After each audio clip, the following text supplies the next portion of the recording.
Everybody, welcome to Trade Show University. Anyone who goes to trade shows, and it has happened to me for so many times, you have to travel to get to some of these shows. Some of them are local shows, but so many times you got to travel. That goes by air, or even when you're traveling, you're just on the road doing a road trip. There's so many things you have to consider, especially now with increased security, with more travel delays than we've ever had before, with with more things to be considered for your comfort, for the other people's comfort. There's just so much we have to consider. And so I knew we had to bring on a very special guest, and was really, really excited to have on Michael Lynn. And Mike is a travel expert. I mean, he's been traveling for over 30 years, but not just traveling. He helps companies figure out travel etiquette and travel security. He's written a book on travel etiquette, and he's in the middle of writing one on travel security. We're gonna touch on a lot of different topics today. But Mike, welcome to Trade Show University. Really a pleasure to have you on. Jim, it's great to be here. Great show you put on. Oh, I'm quite honored by those words. Thank you so much. Really, really appreciate that. So tell people a little bit about your background. I know you've been doing this for a long time, but not only that, you've been in the trade show and event industry for many, many years, and probably are the most decorated certifications of anyone I've ever seen. There's a few people out here that have a few more certifications in the education areas. Well, I retired out of the Air Force after 21 years, had a Thank great you. career, right? I was honored with the last 10 years I was in to actually be in the special mission unit. So I was a flight engineer, and I was transporting the presidents, the vice presidents, Wow. cabinet, world leaders. I got to meet all type of world leaders, and it was just a great job to be in, to meet those type people over the years and just see how diplomacy really works. And then after I got out of the Air Force, I went to work for a major defense contractor, ended up as their director of exhibitions, events, and protocol. And I spent the next 26 years doing events all over the world, all the major air shows, all the major trade shows. What I tell people, protocol, because you're handling VIPs, you're handling all type of different little aspects of etiquette that you don't realize, invitations, thank you cards, schedules, gifts. Right? And then, like you said, certifications. I happen to have great luck and the perfect bosses that had value in certifications. And what I tell people is every time the bosses like something that I developed or did, I would give credit to that person.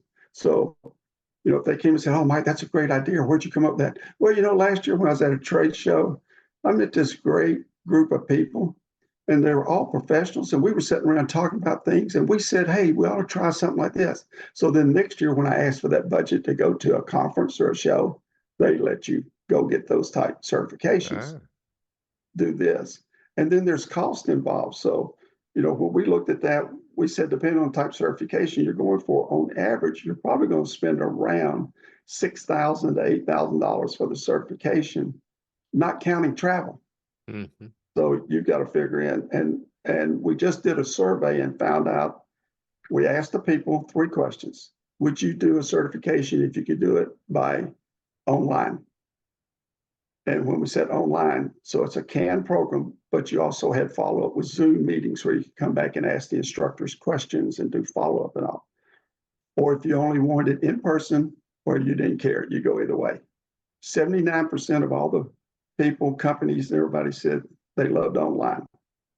Companies even came back and said they like it that way because they don't have to pay the travel. Sure. And Yeah. the person can do it on their own schedule without having to take a week off, whatever, so they can do it on the weekend, whatever. So they were more receptive to paying for it to do the certification. So, like I said, Absolutely. I've picked up 6 certifications, right? Doing everything from trade shows to meetings to protocol, and been set on numerous boards in the industry over the years, uh, which I consider that a plus to actually be called in and nominated to sit on a board where I really wasn't in that group of people. And it gave me a different viewpoint of what they went through working with show managers.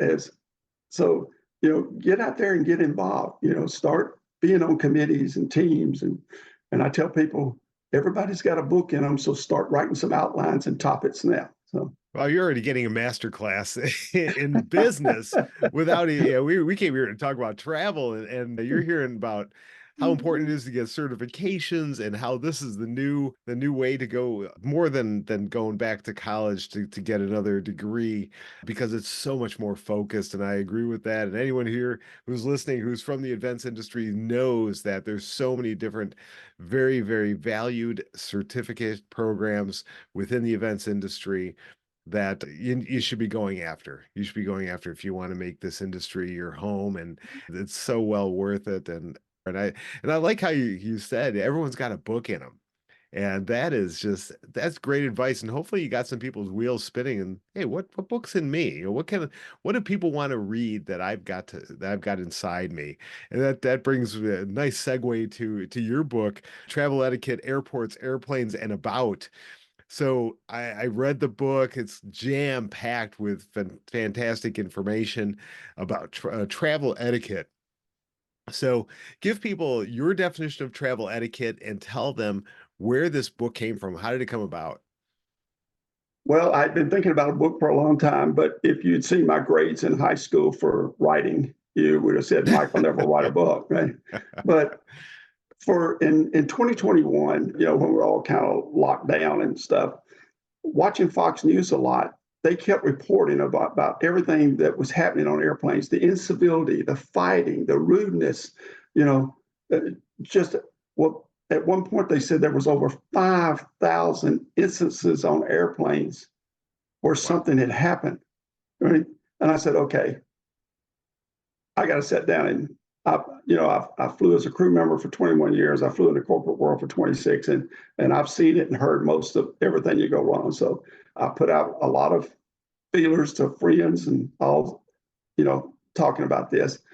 And the key about the book was people said, Mike, when I read a book like a mystery novel or something, I'm reading it, right? But watching you and your presentations and the data you give out, what I want is information. I want like bullet points of information.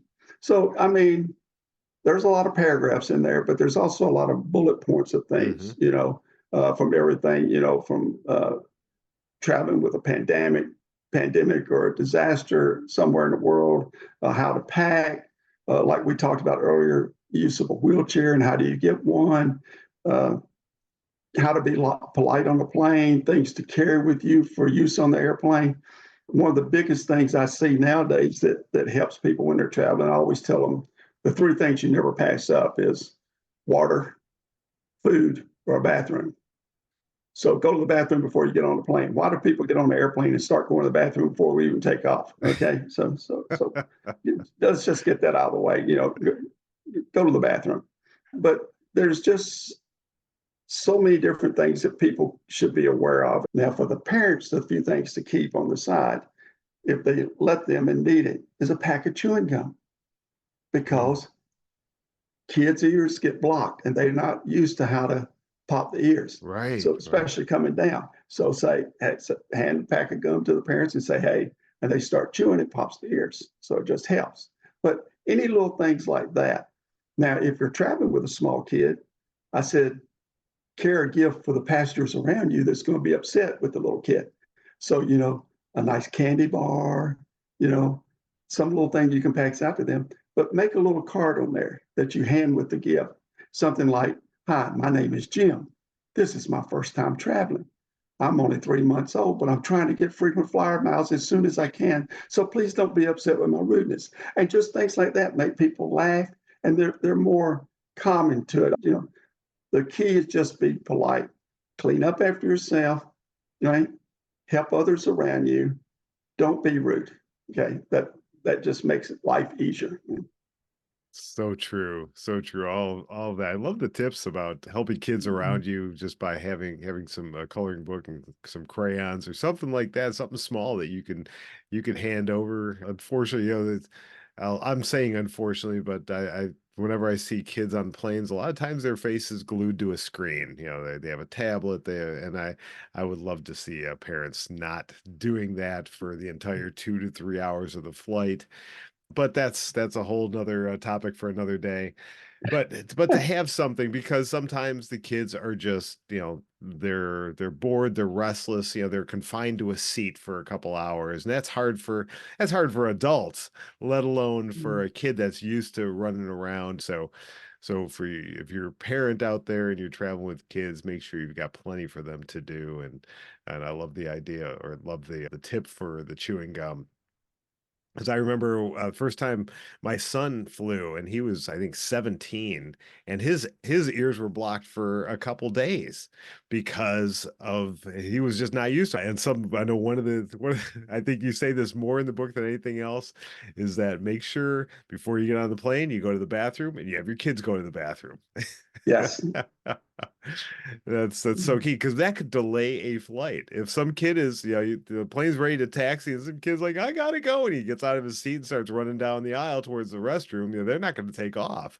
That could seriously delay a flight. So that's a great piece of advice right there. Absolutely. Oh, let's go through some more of the tips and some of the chapters and topics they have in the book. Let's talk about TSA. TSA, and that is, I know that I live in Cleveland, Ohio, so going through TSA, I've had TSA pre-check for years, and go in Cleveland, that's all I need. There's only, if I have to fly out on early Monday mornings, that's the only time the line is long at pre-check. Other than that, I'm usually through with under 10 minutes. But I know some other airports, you get some of these big airports like Atlanta, Dallas, New York, where you can even TSA pre-check, the line is forever long. So, do you have any tips and tricks on dealing with security? I tell people, when you get ready for TSA, the key word is be prepared. Okay. If you, if you watch people going through the line, I hate when they get up to the line and that's when they decide, oh, I got to take out my computer. Oh, I got to take out my phone. I've got to take out my wallet, take off my belt, take off my shoes. I tell everybody, get you a gallon Ziploc bag, take your black magic marker, write your phone number and your initials on it. And before you even get in line, go put all that stuff in the bag. Right?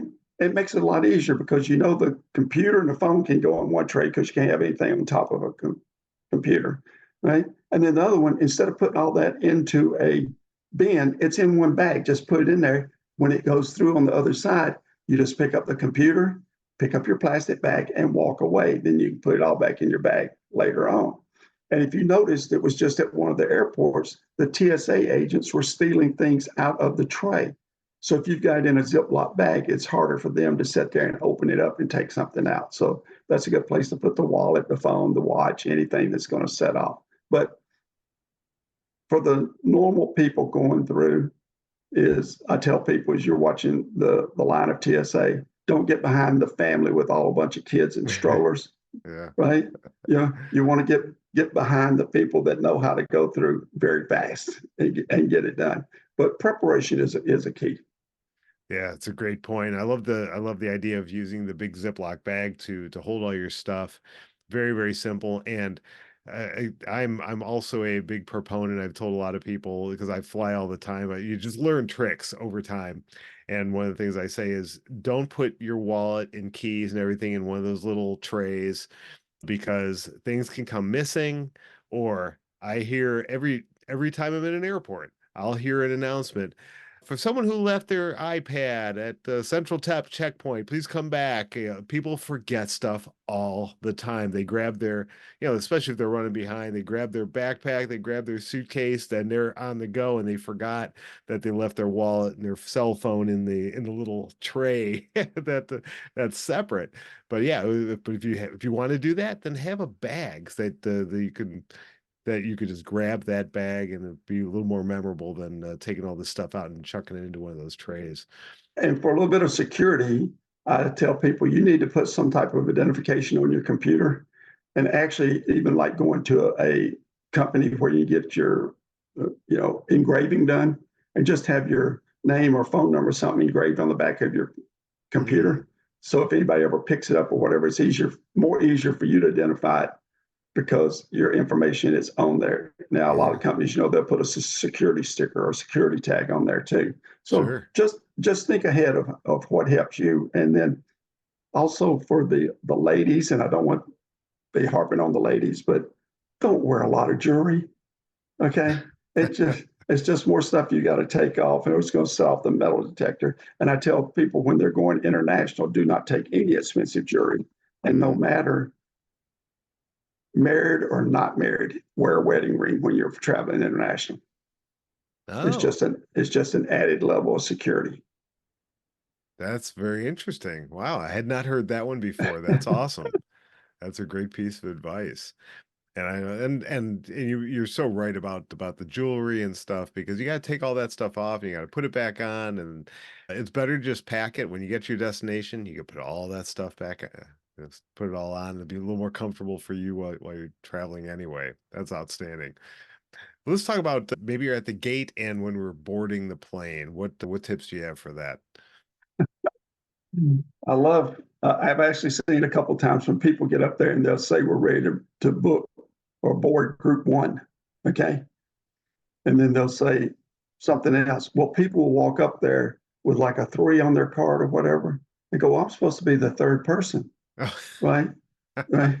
Says no. But, I would actually like to see the airlines actually have it where it's not just say group one through three and then four through six. I wish it was like group one, group two. You get in these lines ahead of time and that's where you stand. But I know that takes a lot of space. But why is it that everybody that's in group five and group six is crammed around the boarding gate when they haven't even called for the handicap, the first class, the military to get on first? They all think they're going to just walk in. And I'm starting to see it more now is the airlines actually tell people no when they walk up there and hand them the pass or whatever. Now, if you're traveling, like you're a top tier traveler. And if you're traveling with your wife who's not, then they still let you and your wife go on yours to get in. Hmm. So, little things like that. But just be mindful of crowding around the checkpoint to get on the plane.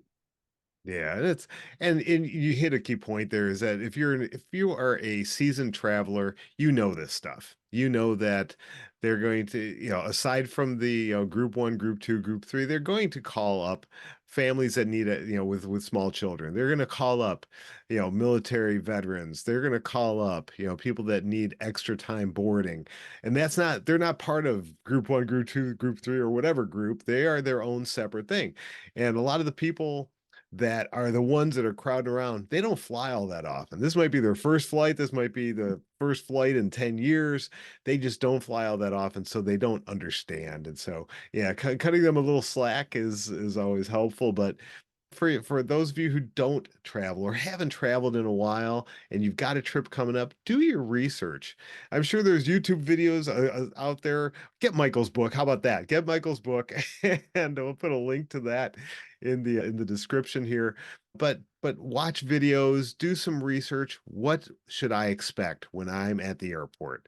And his book goes through every stage of when you arrive at the airport, going through security, being at the gate, getting on board, sitting down, all that stuff. He just does a masterful job in the etiquette so that you're quick, you're kind, you're cognizant, you're thinking about all the other people that are on the plane with you because you're all there in a big metal tube that you're there together. You're not going anywhere, so you got to live together for a little bit.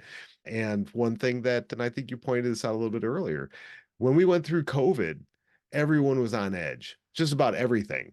And so when you're flying and there were delays and people had to wear masks and some people had their mask down for longer than the person next to them thought was comfortable, and all of a sudden people are on edge and they're yelling at each other, and so it was a time when people, I'm glad we're behind, a lot of that is behind us, but still there's a lot of people that are just they're not very nice on airplanes. They're not very nice boarding. They're not very patient or considerate. So having those, giving grace to people around you, it just goes a long, long, long way. You talk about the elephant in the plane. What is that? Tell people what the elephant in the plane is. The center seat. Right? So I talked to the airlines about it. Okay. The center seat, who gets the armrest? Okay. Ah, That's always the big key. The person in the center seat gets both armrests. Okay. The person that's on the aisle has an armrest on their left or right, and they can lean towards the aisle. The person next to the window has an armrest next to the window and the wall to lean up mhm, against, right? yeah. So just be nice to the people. I mean, they're already in a bad seat, right? Give them the the courtesy of having both those. And one other little thing I throw in here too, I tell people, since seating is so bad, take a beach ball with you. Go to the dollar store and take a beach ball. And people are like, Mike, why won't a beach ball? When you get on the airplane, blow it up to what's comfortable, put it in your lap, throw a little blanket that you buy at the dollar store on it, a little $10 blanket, and lay on it. It's very comfortable. It takes the pressure off your back. You can sleep. If you're next to the window, you can put it up next to the window. Right? But it becomes very comfortable. And they actually sell things like that online at a high dollar, more than paying $1 for a beach ball at the dollar store. Yeah. Wow, that's a great tip. That's a great tip, and that's yeah, if you start looking up travel tips and or on Amazon or wherever you buy your travel goodies, I'm sure that that would something similar would fetch a high dollar because it's very, very specific, but that's a great tip there. 'Cause I know I have a tough time sleeping on airplanes. Even I'll be on a red-eye flight, I'll be dead tired, and I'll get I'll be on a 4-hour flight back from the West Coast, and I'll get, like, 15 minutes, my eyes will spring open, thinking that I just landed in Cleveland, and I still have 3.5 hours left of my flight, and I'm like, "Ugh," and it's brutal. I just getting comfortable is very, very difficult, so that's a great tip there. And you and I were talking off before this is that yeah, every once in a while you just have those flights where it's turbulent the whole time and you don't they don't get up and serve the refreshments and you know you were planning on getting that cup of coffee, that Diet Coke or whatever, and all of a sudden now you're stuck and you're like, "Oh, I need something," and then you're going to get more irritable and but it's not their fault. You know, they're under it's for everybody's safety that they do what they do when they do it, and they're all under the captain's orders to make sure that everybody stays safe. So Say, yeah, so just plan ahead. I always, in fact, I'm babysitting my granddaughter recently, and she's going through my backpack and just pulling out all these bags of snacks that I've gotten on airplanes that I haven't eaten, but I keep them for just such an occasion. Then I and protein bars and if I'm on a long flight, I don't want to have to be hungry, that where a little bag of snack mix is going to, it's not just not going to cut it, or a little couple things of cookies, or, you need something a little more substantial. So plan ahead, especially if you know that if you've got any dietary restrictions or necessities, make sure you plan for that and pack a bottle of water with you. One of the tips that I learned a long time after buying many, many overpriced bottles of water. After I got through security, I saw someone in front of me go through with a water bottle, like a refillable water bottle, and I said, "Oh, that you still have a water bottle on your backpack?" She said, "Well, it's empty." And it all of a sudden it dawned on me, like, "Oh my gosh, I could refill my water bottle once I get through security." For some reason, it took me a long time to figure that out, and now, I haven't bought a bottle of water at the airport in a long, long time because and how much money I saved now because they're like $4 or $5 for a bottle of water and if when you you're take a buying them at the bottle of airport. frozen water with you from home, a bottle of frozen bottle can go through security Really? because it's solid. Oh, So you wow. go through security and then it starts thawing out while you're traveling. So you don't need ice or anything, Oh, which I don't suggest using any ice on an airplane anyways, but yeah, just okay. something to think about. All right. Well, thank you for that. That's another great tip there. So you've got this book. Now you're working on the next book about travel security. Let's talk about that a little bit because I know that that is something I have become a lot more keenly aware of with card readers and all there's all sorts of things that we need to be more careful about. So tell us a little bit about that book and maybe share a couple tips with us. Well, that came about as we talked earlier. I was actually mugged in London walking down in front of the US Embassy. Mm. Right? And that will get your undivided attention. Oh, But again, I'm showing people how to be prepared. A little of it is in this book on travel etiquette, but like how to best secure your suitcases. And I tell people, and I tell it in the book, give you the site to go look at YouTube, where they take, and this is TSA, they take a locked suitcase that has a lock on it, zippered, and they open it just by taking a pin and pushing it on the zipper, pops the zipper, mm, right? So they can open up, take anything out, or put something in, right? Then you grab the zippers and run it around, just like working on your jacket. You know how the zippers get messed up? yeah. And they run it and it goes back and it's secure. Now, guess what? You land someplace else and they want to check your bag and they open it up and there's something in your bag that shouldn't be there. It's your responsibility because it's locked. Oh. You locked it. Okay. So I tell people what you want to get is like a figure eight lock. You can find them on Amazon, which locks the zippers to the handle. It's got Mm, two separate figure eight type lock. And that way they can't, if they open it, they can't ever close it back. And then also to put a strap on it and get you like a monogram strap with just your initials or some code name you go by, and put a strap on your bag too, because anything that helps deter people from trying to get in it is better for you.